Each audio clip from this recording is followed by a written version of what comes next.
Representative Brendan Boyle of the great Commonwealth of Pennsylvania. Thank you for joining us, though. Thank you for doing such great work there. And you said, you tweeted, I completely support, this is Lisa Deely there in Pennsylvania, her effort to fix this serious problem. In addition, I'll be doing all I possibly can to educate voters so their vote by mail gets counted. Representative, tell us what this particular thing is. Every state, Representative, when I go, what? Okay, if you don't put your vote in the right envelope, it doesn't count. I mean, they're trying to disenfranchise, well, like 100,000 votes plus in Pennsylvania, right? Tell us about it. So this is unfortunately the perfect storm. Pennsylvania's never had really vote by mail. Almost all the votes are done in person. We actually had a very restrictive system. Last year, though, the Republican legislature approved more widespread vote by mail. Now, you might think, in light of Trump's rantings, why did they do that? Well, it was before Trump went out and demonized it. And generally, ballots by mail used to skew Republican more than Democratic. So Republicans wanted to put this in place. They also wanted to get rid of something called the ability. There was a button where you could just vote straight party. And Republicans, mostly in the suburbs, were concerned that a lot of people were coming in, voting Democratic, hitting that button, and it was taking out local Republican elected officials. So Republicans last year, before COVID, before all this stuff happened, pushed through a reform bill that gave us a vote by mail. Well, now here we are this year, we're in the middle of a pandemic, and for the first time in a general election, we're using vote by mail. So you have that, and you have the fact that for our 67 counties, there's not a lot of experience or no experience in doing this. And now, instead of the expected 4% or 5% of people voting by mail, in my hometown of Philadelphia, they're expecting 50% to vote by mail. So this is not what was planned for at all last year.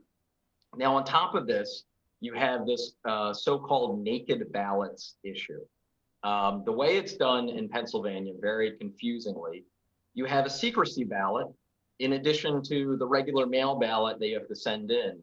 You need both. That's what the state Supreme Court has now ruled for it to legally count. The problem is in the primary in June, which was actually the first election held since we've had this system, 4% of all votes by mail lacked that second ballot, the so-called secrecy envelope. So the challenge is now, this could end up disenfranchising all of those who vote by mail, send it back, simply are missing that secrecy envelope. And if they send it back, as of now, their vote won't count. So what I think we need to do on our side is a massive education campaign. You hear get out the vote? Well, it's get out the word about this naked ballot issue, that you need to vote by mail properly. I think we need, as Democrats, to invest real resources in this. I hope that there'll be 501c3s out there that get the message that they need to blanket our airways to educate people. Since for so many people, this is the first time they'll vote by mail. By the way, and last word on this, I'm a good example. When I voted in the June primary, that was the first time I'd ever voted by mail in my life. I always went in person. So I was sitting there, I'm an elected official, member of Congress. I was following the rules and just making sure that I was doing everything correctly. It was not as intuitive as you would think. Yeah, well, it is extraordinary, isn't it, Representative, the creative ways they're thinking of to suppress the vote this time?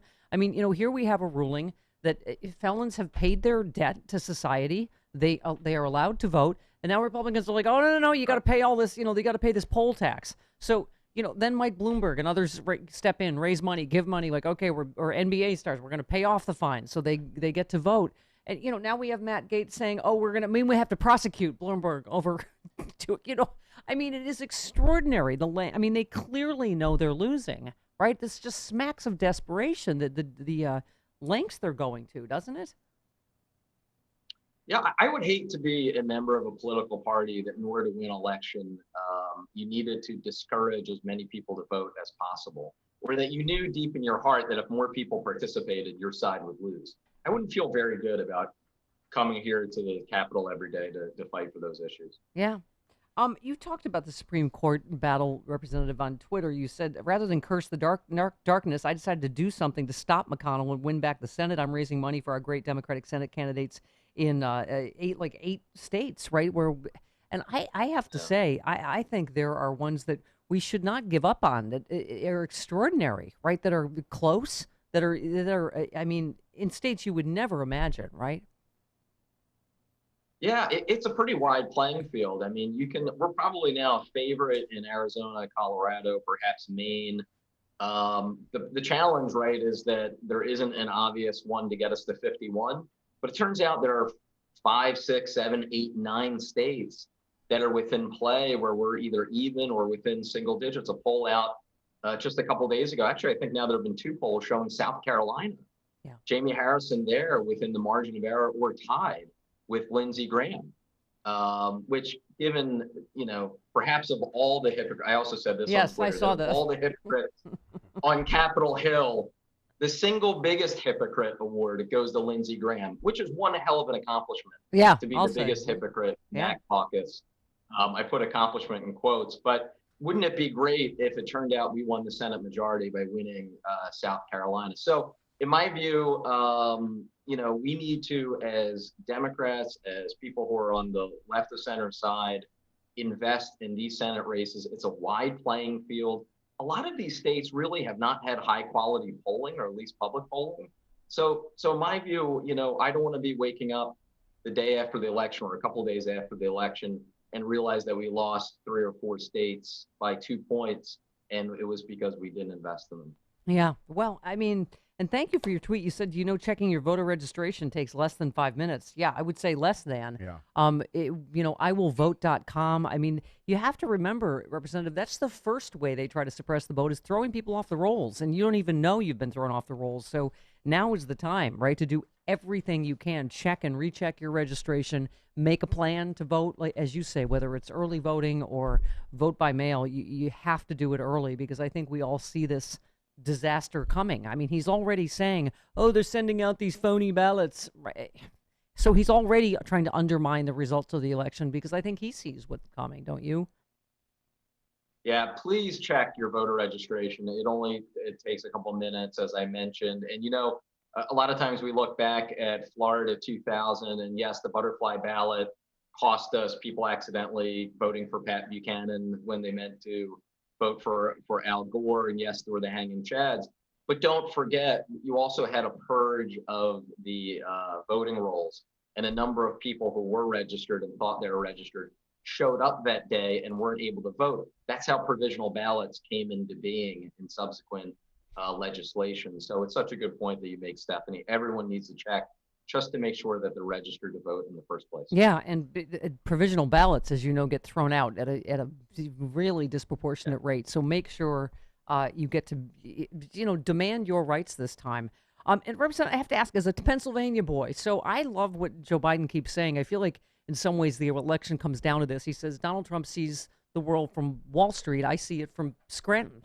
I mean, he really is, when we talk about workers and the economy and jobs. I mean, Joe Biden really, I feel like you tell me, I feel like is resonating in Pennsylvania. I mean, I know you have Pennsylvania area there in Pennsylvania, but what do you think about Pennsylvania?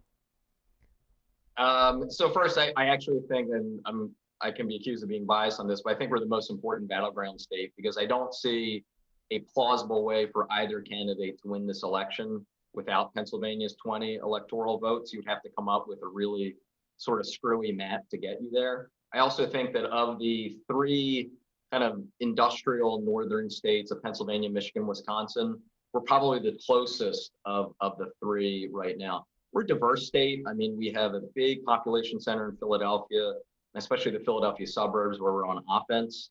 We are probably on defense in Western Pennsylvania, with the exception of Pittsburgh. And then there are all these sort of more blue collar towns, including where Joe comes from, that I think will make the difference. And the nice thing with having Joe as our candidate, when he talks about being a blue collar kid and those sort of roots, it's not BS. That is true to who he is. That is what he cares about. The kind of community that he was raised first in Pennsylvania, but then also nearby Philadelphia, right outside PA in Claymont, Delaware. Also, the same sort of blue collar working class community. So it is true to who he is. And it also exposes the unbelievable fraud that Donald Trump is. That Donald Trump, a guy who even has gold toilets, Yeah. who couldn't care less about any of his supporters.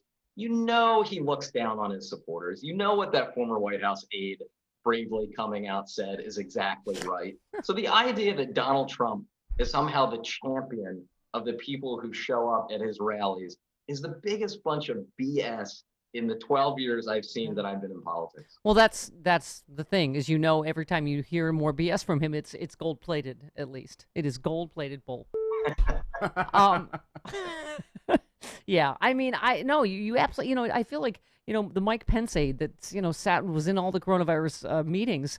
I said it best that, he said, oh, maybe coronavirus is a good thing. I don't have to shake hands with all those disgusting people. I mean, he looks down on the people in Pennsylvania and elsewhere that he purports to be a hero of, and I think I'm looking forward to the debate. Are you? I think, we'll see how sleepy Joe is, right? This coming Tuesday. Look, I don't, the fact that Trump and his campaign want to keep on lowering expectations for our side, I don't mind that at all.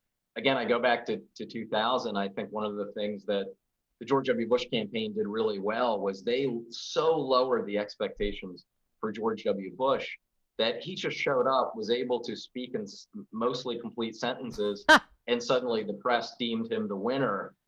This time around, you have Trump and his cronies who are actually lowering expectations for our side. I very much welcome it. Yeah, exactly. Yeah, and Kamala Harris too. Who I'm sure will be tongue-tied and horrible.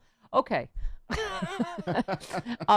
Representative, thanks for doing it, and thanks for fighting the good fight there on because we got to fight every battle every day up until as we keep saying, as we were talking, Representative, they just brought Ruth Bader Ginsburg's body into the Capitol, and I was thinking the fact that she will be the first woman to lie in state and the first Jewish person to lie in state shows not only how far we've come, but how far we have to go. That this is the first time, and I said she fought for 87 years. It's our turn now to fight for everything she fought for, because she fought for all of us, right? Yeah, well said. I learned yesterday the same thing as you, and when I first heard that fact that she would be the first woman to lie in state in the Capitol, I said, oh, that must be wrong. And then we looked it up and realized that is the case. Yeah, and proving her point. Right. Proving her point exactly. Yeah. Yeah, exactly. Representative Brendan Boyle, the great Commonwealth of Pennsylvania. Thanks so much. Talk to you again soon. All right. Thank you. Thanks.